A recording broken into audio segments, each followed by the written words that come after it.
లహరి మూడవ భాగం.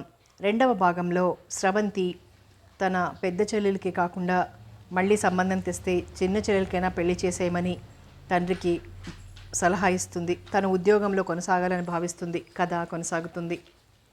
నిజంగా స్రవంతి అనాలని అంటుందో లేక అనాలోచితంగానే అంటుందో,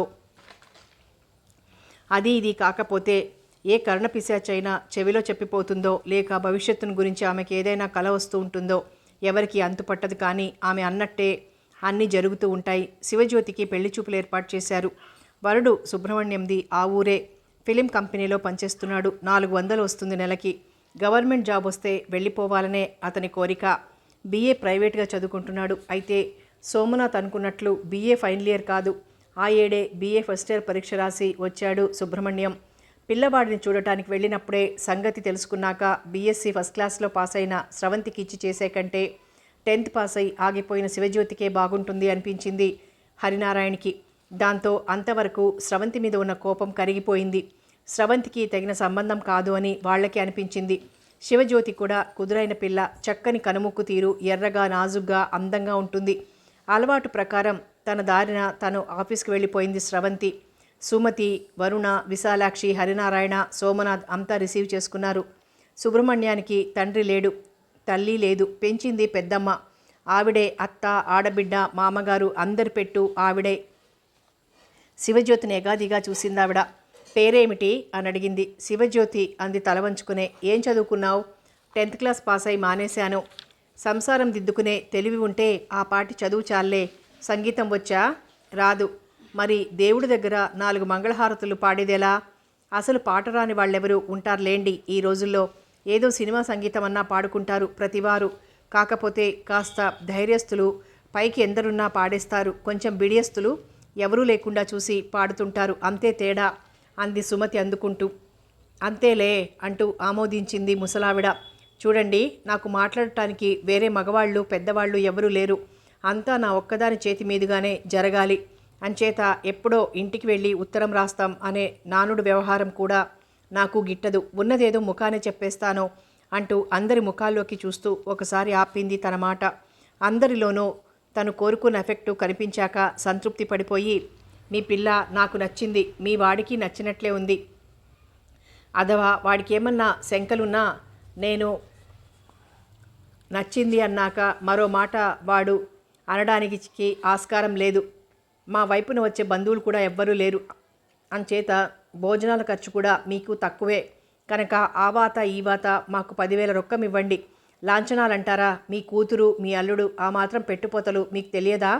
పెద్ద పిల్లలను పెళ్లి చేసిన వారే కదా, ఆఖరు పిల్లకు మాత్రం అన్యాయం చేస్తారా అంటూ లౌక్యం ఉపయోగిస్తూ చేసిన సుదీర్ఘ ఉపన్యాసం ఆపింది కావమ్మ అనబడే ఆ ముసలమ్మ.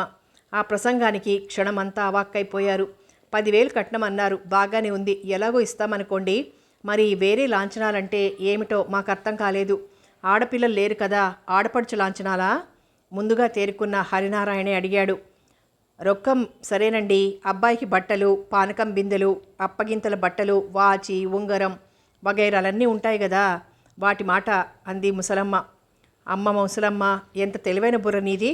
కట్నం అనబడేది కరుకుల రూపంలో సమర్పించేదే కాక లాంఛనాల పేరుతో మరో 2-3 వేలు లాగాలనే తాపత్రయం. ఎవరూ లేకపోయినా అనుకున్నాడు సోమనాథ్. ఏమంటారు అంది కావమ్మ. మేము ఆలోచించుకునేందుకు వ్యవధి ఇవ్వండి అన్నాడు హరినారాయణ. రేపు సాయంత్రం మాకు ఏదో కబురు అందజేయాలి, లేకపోతే ఎల్లుండి మరో సంబంధం వచ్చింది, అది చూసి ఖాయం చేసుకుంటాం అంది కావమ్మ లేస్తూ. తప్పకుండా రేపు సాయంత్రం చెబుతాను కదా అన్నాడు హరినారాయణ. అయినా మగపెళ్లి వారం మేమే ఇక్కడికిక్కడ తేల్చేస్తే మీరేమిటో నసుగుతున్నారు అంది కావమ్మ దీర్ఘం తీస్తూ.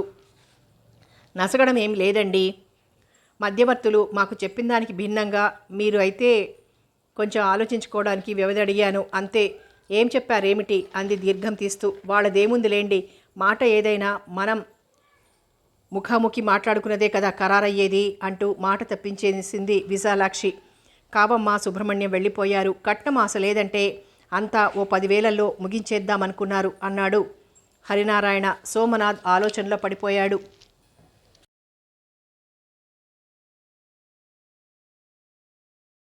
15,000 చేతిలో పట్టుకుంటే గాని ఇప్పుడు ఈ కార్యం గట్టెక్కేట్లేదు అనుకుంటున్నారు మనసులో. తన సర్వీసును బట్టి తనకు వచ్చేది అంచనా వేసుకుంటున్నాడు హరినారాయణ. స్రవంతి బ్యాంకులో ఎంతుందో ఆమె ఆఫీస్లో ఏమన్నా లోన్ తేగలదేమో కనుక్కుంటే సరి అన్నాడు చివరికి కొడుకుతో. సోమనాథ్ మనసు అటు ఇటు ఊగుతూనే ఉంది. ఇంకా ఆఫీస్ పని ముగించుకుని స్రవంతి ఇంటి ముఖం పట్టింది. బస్ స్టాప్లో నిలబడి ఉంది బస్ కోసం. అటుగా కబుర్లు చెప్పుకుంటూ వెళ్తున్న అవినాష్, శివాజీరావులు కనిపించారు. బస్సు ఇంకా రాలేదు కనుక వారిని పరిశీలనగా చూస్తోంది. శివాజీరావే ముందుగా ఆమెను చూశాడు. కాస్త యువతలుగా వచ్చాడు. హలో, ఎక్కడా దర్శనాలు లేవే అని అడిగాడు ఆమెని పలకరింపుగా. నాదే ముందులేండి, సగటు మనిషిని. నా దర్శనాలకి అంత ప్రత్యేకత ఉంటుందని నేను అనుకోను. మీరంటే గొప్పవారు కనుక న్యాయంగా ప్రశ్న అడగవలసింది నేను అంది నవ్వుతూ. ఏమోలేండి, ఏ పుట్టలో ఏ పాముంటుందో చెప్పలేం అన్నట్టు సగటు మనిషిగా చెబుతున్న మీరు రేపు ఏ లక్షాధికారిని అవుతారో ఎవరు చెప్పగలరు? అప్పుడు మీకోసం మేమంతా పడిగాపులు పడవలసి వస్తుందేమో. మీ గుమ్మం ముందు ఎవరు చూడొచ్చారు అన్నాడు శివాజీరావు. మరే, మీరన్నీ ఏవో మిరాకిల్స్ జరిగేటట్టే మాట్లాడుతూ ఉంటారు అంది స్రవంతి. అవినాష్ వారి సంభాషణలో ఏమీ జోక్యం పెట్టుకోక ఆమెను పరిశీలనగా చూస్తున్నాడు. ఈయన గారు గుర్తున్నారా, మర్చిపోయారా అని అడిగాడు శివాజీ స్రవంతిని అవినాష్ని చూపిస్తూ. ఎలా మర్చిపోతానో, తెల్లారి లేస్తే ఈ రోజుల్లో డాక్టర్లతోనే కదా పని ఎవరికైనా. అందుకే అప్పిచ్చువాడు వైద్యుడు ఉండే దగ్గరే ఉండమని ఏనాడో సుమతి శతకకారుడు చెప్పి చరితార్థుడయ్యాడు అంది స్రవంతి నవ్వుతూ. మమ్మల్ని తెలుగును గురించి, తెలుగు పద్యాలను గురించి అడగకండి. అందులో మా వాడు నాలెడ్జి చాలా పూరు. ఏదో పరీక్షకు సంబంధించినంతవరకు పాసు మార్కులతో బయటపడి గొడవ వదులుచుకున్నాం అంటూ నవ్వాడు అవినాష్. అదిగో నా బస్సు వచ్చేస్తోంది అంది స్రవంతి నవ్వుతూ చూసింది. ఆల్ రైట్, రేపు కలుస్తాను, మీరు వెళ్ళండి అంటూ ముందుకు సాగిపోయాడు శివాజీరావు. రేపు కలుస్తాను అన్నాడు కనుక ఏదో విశేషమే ఉంటుంది అని అనుకుంటూ బస్ ఎక్కి ఇల్లు చేరుకుంది స్రవంతి. ఇల్లంతా కొత్తగా కనిపిస్తుంటే సుమతి, పెళ్లివారు వచ్చారేమిటి అని అడిగింది స్రవంతి బ్యాగ్ పక్కన పడేసి. వచ్చారు అంది సుమతి అక్కయ్యకి కాఫీ తెచ్చి అందిస్తూ. ఏమన్నారు అంది కాఫీ అందుకుని తాగుతూ. ఏముంది, కట్నం 10,000, పైన కంచం, వాచి, ఉంగరం, బట్టలు వగైరా వగైరాలన్నీ యథావిధిగానే జరిపించాలట అంది తల్లి అందుకుంటూ. అబ్బో, చాలా దూరం వెళ్ళారే అనుకుంటూ కాఫీ సిప్ చేయసాగింది. హరినారాయణ, సోమనాథ్ వసారాలో కూర్చొని ఈ సంభాషణ అంతా వింటూనే ఉన్నారు. కాఫీ తాగి తిన్నగా తండ్రి దగ్గరికి వచ్చింది స్రవంతి. ఏం నాన్న, ఏం ఆలోచించారు అని అడిగింది. ఏం ఆలోచించాలన్నా బుర్ర పనిచేయడం లేదు స్రవంతి. నా డబ్బు ఎదురుచూపుల దగ్గరే ఆగిపోతోంది. అన్నయ్యకు మటుకు 15,000 ఎక్కడొస్తాయి అని ప్రశ్నించాడు. సంబంధం మంచిదనుకున్నప్పుడు చేయడమే మంచిది. ఇది తప్పిపోతే మళ్ళీ ఏ 20,000, 25,000 అడిగే సంబంధం వస్తుందేమో అని సుమతి తన అభిప్రాయం వివరించింది. ఇల్లు బేరం పెట్టి చేద్దామా అని అడిగాడు సాభిప్రాయంగా హరినారాయణ. ఇల్లు అమ్మకానికి నేను ఎంతమాత్రం ఒప్పుకోను కంగును జవాబిచ్చింది వరుణ.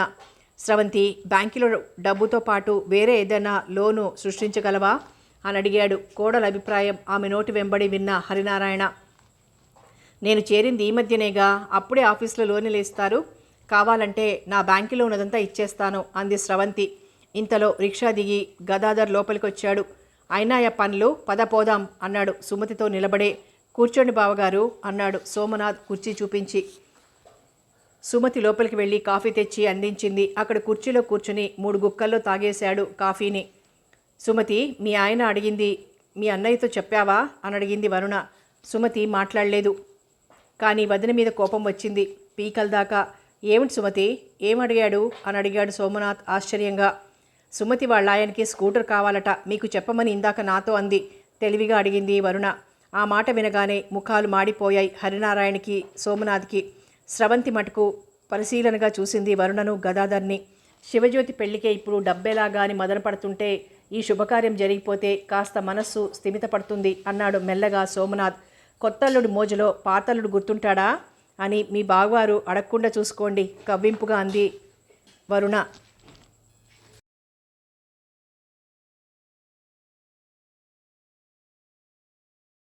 సుమతి ముఖం ఎర్ర కలువలా మారిపోయింది. అయినా తమాయించుకుంది. అది కూడా గమనించింది స్రవంతి. దాంతో చాలా వరకు ఊహించగలిగింది స్రవంతి. సుమతికి ఏమాత్రం ఇష్టం లేదని, సుమతికే కాదు ఆమె భర్తకి స్కూటర్ కావాలన్న పంతం లేదని పురెక్కిస్తోంది వదినగారేనని ఆమెకి అర్థమైపోయింది. ఈ ఇంటి కోడలిగా బరువు బాధ్యతలు స్వీకరించవలసింది పోయి తనే అన్నగారి పక్షం వహించి భర్త మీద ఎదురుదెబ్బ తీయడమా? ఈవిడ గారికే నా తెలివి, తమ అన్నగారికి మాత్రం వాళ్ళిచ్చిందేముంది ఘనంగా. ఆ పద్ధతిలో సుమతి కూడా అన్నగారిని ఎగదోస్తూ ఏ ఫ్రిడ్జో మరేదో అడిగిస్తే సరి అనుకుంది మంటగా. అయినా అది సమయం కాదని ఓపిక పట్టింది. పదండి పోదాం అంది సుమతి చెప్పులు వేసుకుని. గదాధర్ ముందు నడిచాడు. వెనకే వచ్చాడు సోమనాథ్. జ్యోతి పెళ్ళి అయిపోయినాయండి బావగారు, సాధ్యమైనంత వరకు మీకు ఇవ్వడానికే ప్రయత్నిస్తాను అన్నాడు సోమనాథ్. అలాగే అన్నట్లు తల తాటించాడు గదాధర్. భార్యతో వెళ్ళిపోయాడింటికి. ఇవన్నీ వింటూనే ఉంది స్రవంతి. ఒళ్ళు మండిపోయింది. ఏదో విధంగా వరుణకి తాము కూడా లాంఛనాలు పుచ్చుకోవాల్సిన వాళ్ళమేనని తెలియచెప్పాలనిపించింది. దేనికైనా సమయం సందర్భం రావాలి. తొందరపడి మాట విసిరితే లాభమేముంది? తెల్లవారి లేస్తే ఒక ఇంట్లో ఉంటూ ముఖాముఖాలు చూసుకోవాల్సిన వాళ్ళం. ఏదో చదువు సంస్కారం లేని మూర్ఖుల్లా నువ్వెంత అంటే నువ్వెంత అని తిట్టుకుంటే లాభమేముంది? ఆ విధంగా ఆలోచించిన స్రవంతి తనను తానే శాంతపరుచుకుంది. ఆఫీస్ వర్క్ పూర్తి చేసుకున్న స్రవంతి తొందరగానే వచ్చి బస్టాప్లో నిలబడింది. అన్నమాట గుర్తుంచుకొని శివాజీరావు వస్తాడా రాడా, అతనేదో యథాలాపంగా అన్నాడా, తను అన్న ఆ మాటకు ప్రాధాన్యత ఉంచి వస్తాడా మానేస్తాడా అనుకుంటూ నిలబడింది. ఇంతలో అతను ఒంటరిగా వస్తూ కనిపించాడు. అతను ఆమెని దూరం నుంచి చూస్తూనే మందహాసం చేశాడు. అలా వెళ్దామా అని అడిగాడు దగ్గరికి వచ్చి. ఎక్కడికి? అలా కాస్త కాఫీ తాగి మాట్లాడుకుని వద్దాం అన్నాడు హోటల్ చూపిస్తూ. పదండి అంటూ అతని వెనకే దారి తీసింది. ఎలా ఉంది మీ ఫాదర్కి మదర్కి అని అడిగింది నడుస్తూనే. అలాగే ఉంది, మందులు అవి వాడుతున్నాం. ఆ ప్రభావానికి ఏదో కాస్త తగ్గినట్లు కనిపిస్తుంది. తగ్గుముఖం పట్టింది కదా అని తొందరలోనే తగ్గిపోతుందిలేమ్మని ఆశతో మందులు మాకులు కొనసాగిస్తూ ఉంటాం. కర్మం బాగుంటే తగ్గుతుంది, లేకపోతే అంతే. అయితే మీకు కర్మ సిద్ధాంతం మీద బాగా నమ్మకం ఉందన్నమాట. ఏది జరిగినా మన కర్మ ఫలాలను బట్టే కదా జరుగుతుండేది అన్నాడు శివాజీ. ఇంతలో హోటల్ రానే వచ్చింది. ఇద్దరూ లోపలికి వెళ్ళి కూర్చున్నారు. కాఫీ టిఫిన్ ఆర్డర్ ఇచ్చాడు శివాజీ. ఆ రోజు మిమ్మల్ని లాటరీ టికెట్లు కొనమన్నాను, కొన్నారా అని అడిగాడు శివాజీ. నా పేరుతో మిమ్మల్నే కొనమని ఆ రోజు మీకు చెప్పినట్టు గుర్తు అంది స్రవంతి నవ్వుతూ. ఇదిగో ఒక టికెట్ కొన్నాను, ఇది బంపర్ డ్రా అంటూ జేబులోంచి తీసి అందించాడు శివాజీ. ఇది ఇంకా టైం ఉంది కదా డ్రాకి అంది డేట్ చూస్తూ. అవును, మరి ఇది పెద్ద అమౌంట్ కదా. నన్ను అడిగితే ఇది డబ్బు దండగా అంటాను. మనకు వస్తుందా పెడుతుందా? వస్తే వస్తుంది, లేకపోతే లేదు. మనం చేసే మొదటి ఆఖరు లాటరీ టికెట్ ఇదే అన్నాడు శివాజీ. ఈ టికెట్ మీ దగ్గరే ఉంచండి. మీరు అనుకుంటున్నట్టు కనుక ఏదైనా వస్తే అప్పుడు చూద్దాం అంది టికెట్ అతనికి ఇస్తూ. మీకు ప్రజెంట్ చేస్తున్న టికెట్ ఇది, అంచేత మీ దగ్గరే భద్రంగా దాచండి అన్నాడు శివాజీ. ఆ టికెట్ తీసుకోకుండానే. చివరికి టికెట్ స్రవంతి దగ్గరే ఉండిపోయింది. కాఫీ తాగి బయటకు వచ్చాక, ఆ రోజు మీరు రేపు కలుద్దాం అన్నదానికి ఇదేనా పని అని అడిగింది. అవును, ఈ టికెట్ మీకు అందివ్వాలంటే నిన్న అవినాష్ నా పక్కనే ఉన్నాడు. అతను ఎదురుగా ఇవ్వడం దేనికి అని ఇవ్వలేదు అని బదులిచ్చాడు శివాజీ. బాగానే ఉంది. ఇంతకీ మీ ఫ్రెండ్ మ్యారేజీ డేట్ ఫిక్స్ అయిందా అని అడిగింది. అవలేదు. అయితే మీకు తెలియజేయకుండా ఉండరు అంటూ నవ్వాడు శివాజీ. స్రవంతి మాట్లాడలేదు. వస్తాను, నా బస్సు వచ్చే టైం అయింది అంది స్రవంతి. పదండి అని ఆగి, మిమ్మల్ని ఒకటి అడుగుతాను, జవాబిస్తారా అని అడిగాడు. అడగండి అంది స్రవంతి. ఆ రోజు నుంచి మీరు పూర్ణిమ మాట్లాడుకోవడం లేదా అన్నాడు శివాజీ. లేదు, పరీక్షలప్పుడు కూడా తారసపడితే తప్పుకుని తిరిగింది అంది స్రవంతి. పోనీయండి, ఆమెకు అంత పట్టుదల ఉంటే మీకేనా లేంది అని అడిగాడు శివాజీ. అందుకనే నేను పలకడం లేదు అంది స్రవంతి. ఇద్దరూ ఇంకేం మాట్లాడుకోలేదు. వస్తానండి, అన్నట్టు మీ వాహనమేది అని అడిగింది నవ్వుతూ. అది కొంచెం రిపేర్కి వెళ్ళింది, ఈసారి కారులోనే కనిపిస్తాను అన్నాడు నవ్వుతూనే. ఇంతలో స్రవంతి ఎక్కవలసిన బస్సు రానే వచ్చింది. తట్టాలో నెక్కేసింది స్రవంతి. ఆమె ఇంటికి వచ్చేసరికి ఇంట్లో తండ్రి కానీ అన్నయ్య కానీ కనిపించలేదు. శివజ్యోతి తల్లి వంటగదిలో పని చూసుకుంటున్నారు. వరుణ దర్జాగా పడుకొని ఏదో పుస్తకం చదువుతోంది. అంటే అంతకుముందు ఏదో ఘర్షణ జరిగే ఉంటుంది ఇంట్లో అని సులభంగా గ్రహించింది స్రవంతి. ఏం చేస్తున్నావమ్మా అని అడిగింది తల్లిని. ఏముంది తల్లి, నాకు వండుకోవడం తినడం తోడుకోవడం తప్ప వేరే పనేముంది అంది. కూర చేస్తున్నావా? ఏం కూర అని అడిగింది స్రవంతి. అరటికాయ వేయించుతున్నామక్క అంది శివజ్యోతి. ఎందుకమ్మా పూట పూట కూరలు? 2 పూటలకి కలిపి ఒకేసారి చేసి ఉంచేయమన్నాను కదా అన్నావనుకో, కానీ వాసన వేస్తుందేమో అని భయం. కాయగూరలు ఏ పూట కాపూటే చేస్తే బాగుంటాయని అంది తల్లి. అన్నయ్య అత్తవారిని అడిగి ఓ ఫ్రిడ్జ్ కొనిపించకూడదమ్మా, హాయిగా కూరలవి అందులో దాచేస్తే ఏ శ్రమ ఉండదు. స్రవంతి మాట వరుణ చెవులకి ఎలా వినిపించిందో. చటుక్కున వంటగదిలోకి వచ్చేసింది. ఏమమ్మోయ్, తెలియని వాళ్ళకి నువ్వు పూరెక్కించి అవి ఇవి కావాలని అడిగించకు. ఫ్రిడ్జ్ కావాలంట, ఫ్రిడ్జ్ అంది తీక్షణంగా. బాగుంది, మీ అన్నయ్యకి స్కూటర్ ఎంత అవసరమో మా అన్నయ్యకి ఫ్రిడ్జ్ అంత అవసరం మరి అంది పెంకిగా స్రవంతి. ఆ మాట వినేసరికి నసాళం అంటిపోయింది వరుణకి. ఆ క్షణంలో ఆడబిడ్డ పెద్ద భూతంలా కనిపించింది. మా అన్నయ్యతో పంతేమిటి? బాగుంది. అత్తవారింటి విషయానికొస్తే ఎవరైనా ఒకటే. డబ్బున మామగారున్నప్పుడు అడగడంలో తప్పేముంది? ఇంటికి అల్లుడి అవసరం మామగారికి కాకపోతే మరెవరు తీరుస్తారు? డబ్బు దశకం లేని మామగారినే అల్లుళ్ళు పీకుతూనే ఈ రోజుల్లో పెద్ద లక్షాధికారి ఏకైక కుమార్తె ఉన్న మామగారిని అల్లుడు ఫ్రిడ్జ్ అడగడంలో తప్పేమీ లేదు పెడీమని జవాబిచ్చింది స్రవంతి. మా అన్నయ్యకి స్వంత బిజినెస్ ₹1,00,000 విలువ చేసే వాటా ఉంది కనుక వాడి హోదాకి తగినట్లు అడుగుతాడు. మీ అన్నయ్యకి ఏముంది? ఉన్నది గోష్పాదమంతా కొంప. చేసేది బడిపంతులు ఉద్యోగం. తినేది 6 మంది జనాభా అక్కసుగా అంది వరుణ. ఆ మాటకు ఒళ్ళు మండిపోయింది స్రవంతికి.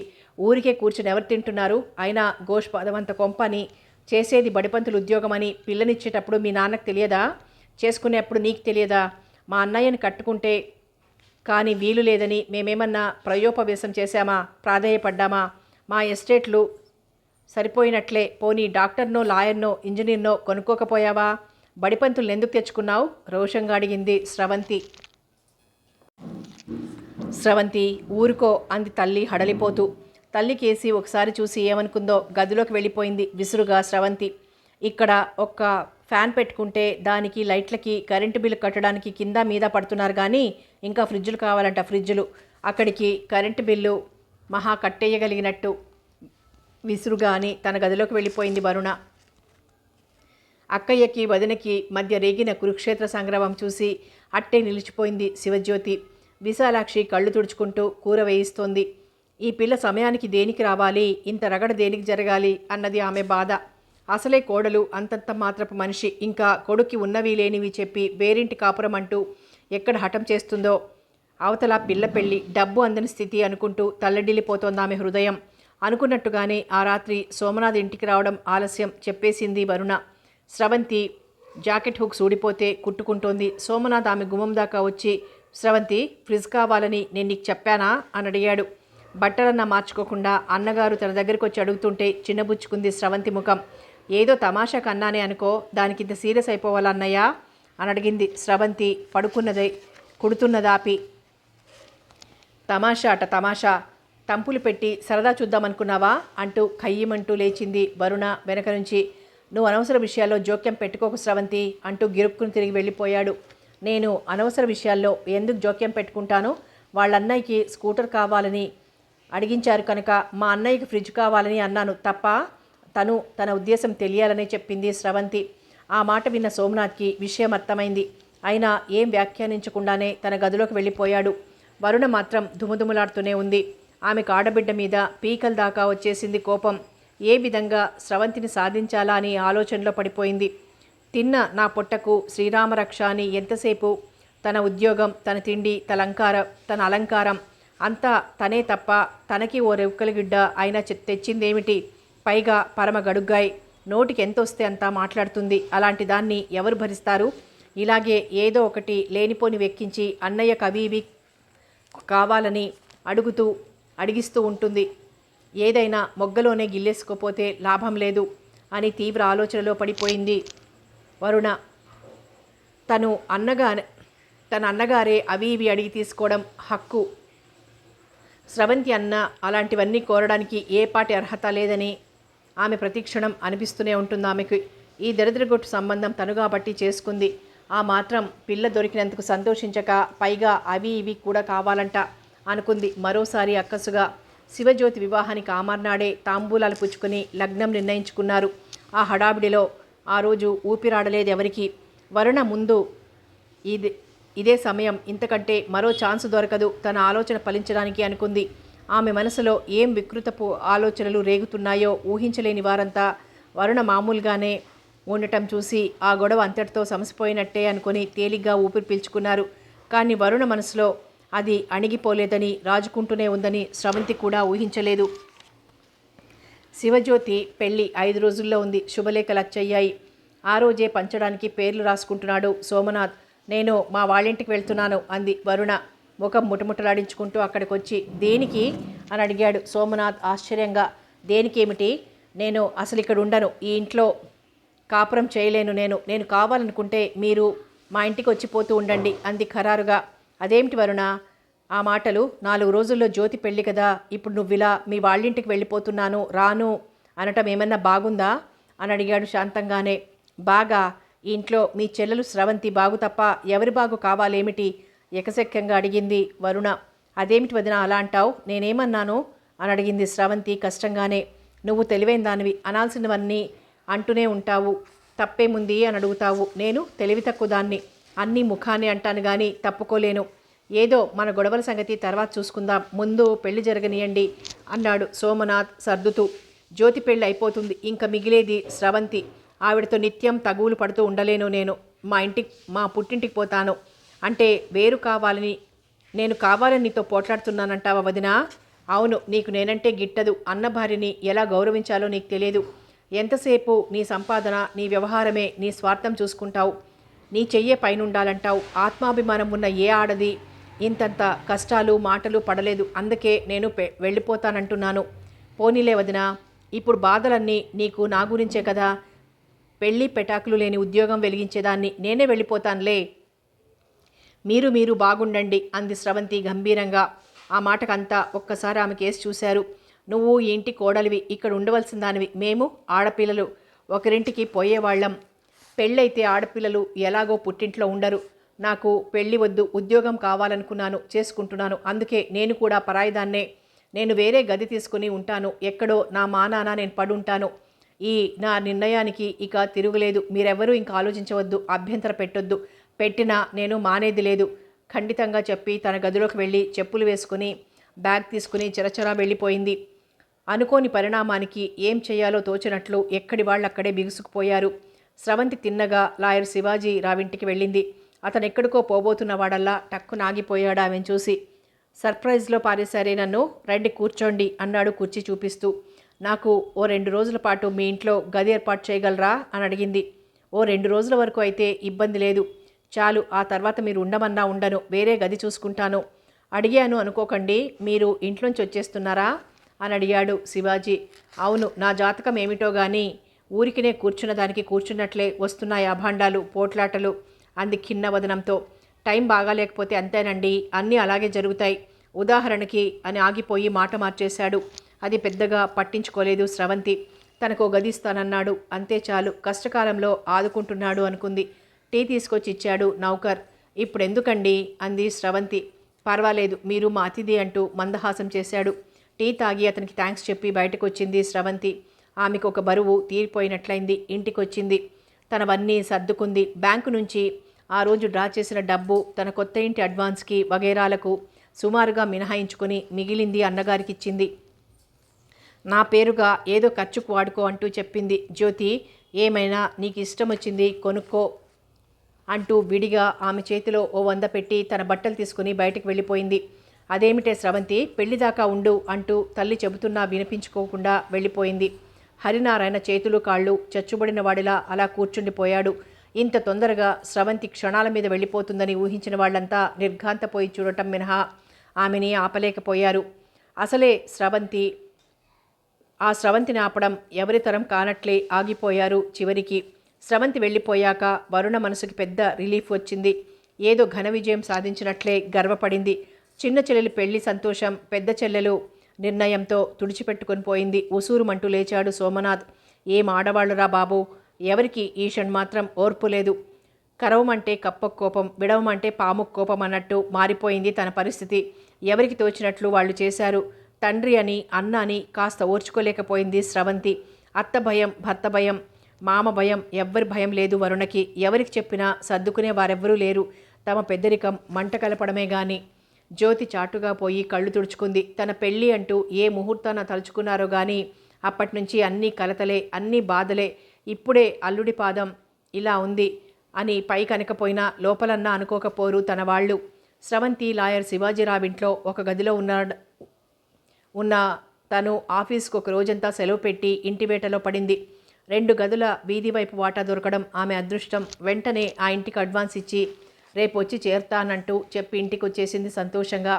శివాజీరావు బయటకొళ్ళొచ్చే వరకు ఆ ఆనందకరమైన వార్తను ఎప్పుడెప్పుడు చెప్దామా అన్న తహతహ ఆమెని నిలవనీయలేదు. వీధి వైపు దృష్టిని నిలిపి కూర్చుంది. ఇంతలో ఎదురింటి నుండి వాడిన ముఖంతో అవినాష్ లోపల నుంచి బయటకు వస్తూ కనిపించేసరికి స్రవంతి గుండె స్పీడ్ అందుకుంది. ఇతను ఇప్పుడు ఇక్కడికి గాని వస్తాడా? ఒక విధంగా రాకుండా ఉంటే బాగుండును. వచ్చాక తనని చూస్తే రకరకాల అనుమానాలు వస్తాయేమో అతనికి అనుకుంది. అయితే ఒక్కొక్కసారి ఏది వద్దనుకుంటామో అదే జరుగుతూ ఉంటుంది. అది జరిగినప్పుడు ఆ అవాంఛనీయ సంఘటన, ఆ పరిస్థితిని ఎలా ఎదుర్కోవాలి అన్న కంగారులో అంతకుముందు అనుకున్నవన్నీ అడుగున పడిపోతాయి. సరిగ్గా అలాగే జరిగింది. అవినాష్ గేటు తీసుకుని లోపలికొచ్చి శివాజీ అంటూ పిలిచాడు. తటాలున లేచి నిలబడింది స్రవంతి. ఆమెనక్కడ చూసి తెల్లబోయాడు అవినాష్. ఏమిటిలా వచ్చారు అని అడిగింది. లాయర్ గారి దగ్గరికి ఎందుకు వస్తారండి? సలహా కోసం కాకపోతే అంటూ నవ్వింది తెలివిగా. ఐసి, మీకు లాయర్ సలహాలు కావాల్సి వచ్చినంత క్లిష్ట స్థితి వచ్చిందన్నమాట. మరే కష్టాలు మనుషులకి కాకపోతే మానులకు వస్తాయా అంటూ చిన్న చిరునవ్వు విసిరింది. పాపం, మీ కష్టానికి నా సానుభూతి. నేను వెళ్తున్నాను, లాయర్ గారికి డాక్టర్ గారు వచ్చి వెళ్ళారని చెప్పండి అంటూ నవ్వి యువతలకు వచ్చేశాడు అవినాష్. మరో అరగంటకొచ్చాడు శివాజీ. తన కోసం ఎదురు చూస్తూ సోఫాలో కూర్చున్న స్రవంతిని చూడగానే అతని హృదయం చిత్రంగా స్పందించింది. ఆమె కళ్ళల్లోని మెరుపు అతని గుండెల్లో లయవిన్యాసం చేసింది. ఏమిటి ఇక్కడ వెయిటింగ్ చేస్తున్నారు అని అడిగాడు ఎదురుగా కుర్చీలో కూర్చుంటూ. మీకోసం కాకపోతే ఎందుకు వెయిట్ చేస్తానిక్కడ అంటూ ఎదురు ప్రశ్న వేసింది. ఆ మాటకు చాలా సంతోషించాడు శివాజీ. చెప్పండి అన్నాడు. నాకు ఇల్లు దొరికింది, రేపు వెళ్ళిపోతున్నాను అంది. సరే, ఇందుకోసమా? ఇంకా ఏమిటో అనుకున్నాను అన్నాడు గాలి తీసినట్లయి. ఇంకా ఏమన్నా కావాలా? అయితే వినండి, మీ డాక్టర్ ఫ్రెండ్ వచ్చి వెళ్ళాడు. ఆ మాట వింటూనే నిటారుగా కూర్చున్నాడు శివాజీ. ఎవరు? అవినాష్ వచ్చాడా? మిమ్మల్ని పలకరించాడా అని అడిగాడు. ఎందుకంత ఆశ్చర్యం? పలకరించి తనొచ్చినట్టు మీకు చెప్పమని చెప్పి వెళ్ళారు. పాపం కుర్రాడు ఇక్కడ మిమ్మల్ని చూసి కంగు తిని ఉంటాడు. తిననీయండి అంది తనకేం లెక్కలేనట్లే. మీరు ఎన్నింటికి వెళ్ళేది రేపు? ఉదయమా సాయంత్రమా? ఉదయమే. మళ్ళీ సాయంత్రం దాకా ఎందుకు? మా ఇల్లు మరీ అంత బాధాకరంగా ఉందా మీకు? కాదు, లోకంలో ఇల్లు దొరకడం అనేది చాలా కష్టం కదా. అందుకే దొరికింది. వెళ్ళకపోతే అదే చాలా బాధ. నిజమేలేండి, ఎలాగైనా మీరు చాలా లక్కీ ఫెలో. అనుకున్నది జరిగేదాకా నిద్రపోరు. మండినట్టే ఉంది నా ఆశ అంటూ నవ్వింది. మరి కొత్త సంసారం కదా, చిన్న చిన్న సామాన్లు కావాలిగా. కావాలి, మరి మీరొచ్చాక చెప్పి వెళ్దామని ఆగిపోయాను. బాగుంది. నేను రావడం ఆలస్యమైతే ఏం చేసేవారు? టైం వృధా అయ్యేది కదా. నష్టపరిహారం కింద మీ మీద దావా వేసేదాన్ని. కిలకిలా నవ్వింది స్రవంతి. మీరు అలాంటివారేలేండి అంటూ నవ్వాడు శివాజీ. స్రవంతి గదిలోకి వెళ్ళి డబ్బు తీసుకుని పర్సులో పెట్టుకుని బయటకు వెళ్ళిపోయింది. శివాజీరావు అలాగే కూర్చుని ఆలోచనలో పడిపోయాడు. ఏమిటి బ్రదర్, అంత దీర్ఘాలోచనలో పడిపోయావు అంటూ అవినాష్ వచ్చి పలకరించేదాకా అలా ఆలోచిస్తూనే ఉన్నాడు శివాజీ. మిత్రుని చూసి సర్దుకొని కూర్చున్నాడు శివాజీ. ఏమిటి, ఇందాక కూడా నా కోసం వచ్చి వెళ్ళావట అని అడిగాడు. స్రవంతి చెప్పిందా? అవును. ఏది వెళ్ళిపోయిందా అని అడిగాడు అటు ఇటు చూస్తూ. నీతో చిన్న పనుండొచ్చాను అన్నాడు అవినాష్. పూర్ణిమతో నా వివాహానికి చాలా వ్యవధి ఉంది. మా చెల్లెలకి మంచి సంబంధం కుదిరింది. వాళ్ళు అర్జెంటుగా ఈ నెలాఖరు ముహూర్తానికైతేనే చేసుకుంటాము. అబ్బాయి ఆ తర్వాత ఫారిన్ వెళ్ళిపోతాడు అంటూ గొడవ పెట్టారు. ఇందాక వచ్చి ప్రస్తుతం నా పరిస్థితి నీకు తెలుసు కదా, ఏం చెయ్యాలని ఆలోచిస్తున్నానంటూ మిత్రుడు ముఖంలోకి చూసి ఆగాడు అవినాష్. ఆలోచించడం దేనికి? పరిస్థితి ఇది అని మీ కాబోయే మామగారికి చెప్పకపోయావా? నీకెలాగో కట్నం ఇవ్వాలిగా, ఆ డబ్బు ముందే వసూలు చేసుకుంటే సరి అన్నాడు శివాజీ. బాగుంది, నేనే వెళ్ళి అడిగితే లోకుగా ఉండదా? పోనీలే, నీ తరపున ఎవరినైనా రాయబారం పంపు. ఇంకొకరు దేనికి? నువ్వే వెళ్ళి రారాదా? నేనంటే పూర్ణిమ గారికి ఎంత కోపమో నీకు తెలిసిందే కదా. అలాంటిది నేను వెళ్తే అది కృష్ణరాయబారంలా విఫలమైపోతుందే కానీ సక్సెస్ అవ్వదు. అవినాష్ మాట్లాడలేదు. శివాజీ కంటే బాగా మాట్లాడి కార్యం సానుకూలపరిచేవారు అంతకంటే ఎవరున్నారు తనకి? అవినాష్ కుటుంబాన్ని గురించి కాస్త ఇక్కడ చెప్పక తప్పదు. అవినాష్కి తల్లి లేదు, తండ్రి ఉన్నాడు. అతనికి తాతల నాటి పడిపోయే కొంప, 3 గదుల పెంకుటిల్లు తప్ప వేరే ఆస్తి లేదు. న్యూస్ ఏజెంట్గా పనిచేసేవాడు. ఒక కూతురు, ఒక కొడుకు. అవినాష్ పెద్దవాడు, మృణాలిని చిన్నది. ఆమె బీకాం ఫైనల్ ఇయర్లోకి వచ్చింది. ఏడాది చదువు పూర్తి కావాలింకా. అనుకోకుండా సంబంధం రావడంతో ఇంట్లో పరిస్థితి తారుమారైంది. అవినాష్లానే మృణాలిని కూడా అందంగానే ఉంటుంది.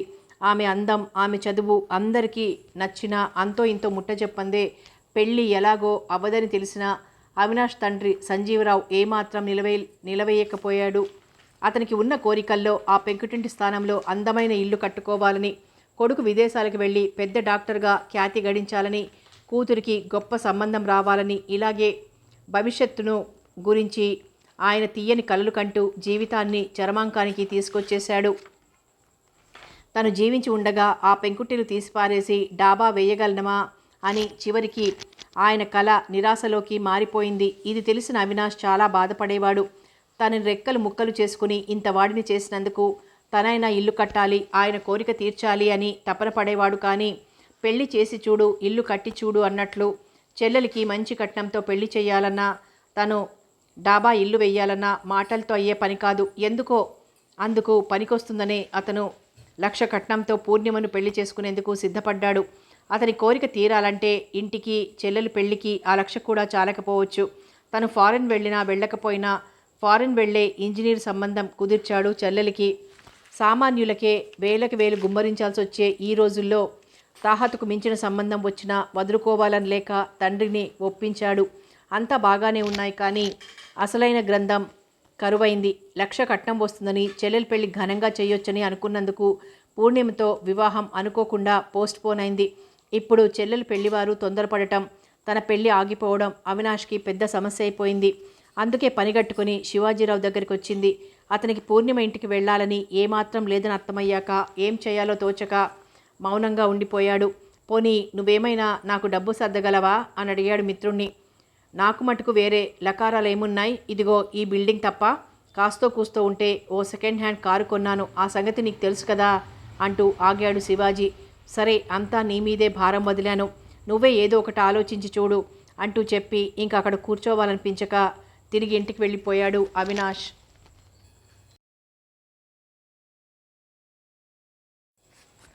స్రవంతి చెల్లెలి పెళ్లికైనా వస్తుందనుకున్నందుకు రాకపోవడంతో చాలా బాధపడ్డారింట్లో. విశాలాక్షి చాటుగా కన్నీళ్ళొత్తుకుంది. ఎటొచ్చి వరుణ మటుకు జోరుగా తిరుగుతోంది. ఇంట్లో తనకి ఎదురు తిరగడం అనేది ఒక్క స్రవంతి మటుకే. సుమతి సరేసరి తన అన్నను చేసుకుంది కనుక అటు వదిన గారు ఇటు ఆడబిడ్డ కాదు, 2 విధాల పైచేయి తనదే అయింది.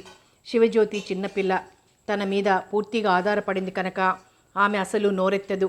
దైవవశాత్తు తన డబ్బు చేతికందక ఆవేదన చెందే మామగారు రెక్కలు తెగిన పక్షిలా అయ్యాడు. ఇంకా ఎవరు తనకు ఎదిరించేది? అంతా తనకే స్వేచ్ఛ అయితే ఈ స్వేచ్ఛ ఒక విధంగా ఇష్టం లేదు ఆమెకి. ఆమె పథకం వేరు. తనతో తగు పడుతూ స్రవంతి ఇక్కడే ఉండాలి. తను ఆమె ఆరళ్ళు భరించలేక పుట్టింటికి పోయినట్లు వెళ్ళాలి. భర్త తన వెనకే అక్కడికి వచ్చి తనని ప్రసన్నురాలిని చేసుకోవడం కోసం అక్కడే మకాం పెట్టాలి. ఈ పథకం కాస్త ఆమె వెళ్ళిపోవడంతో తలకిందులైంది. మళ్ళీ తనేదో ప్లాన్ ఆలోచించాలి. ఇకపై చేసేందుకు ఇంట్లో శివజ్యోతి కూడా ఉండదు. అత్త వెనకాల తిరుగుతూ ఆ పని ఈ పని అందుకోవాలి. ఆవిడ చేసింది తనకు నచ్చదు, తను చేసేది ఆవిడకు నచ్చదు. మళ్ళీ రభస మొదలు.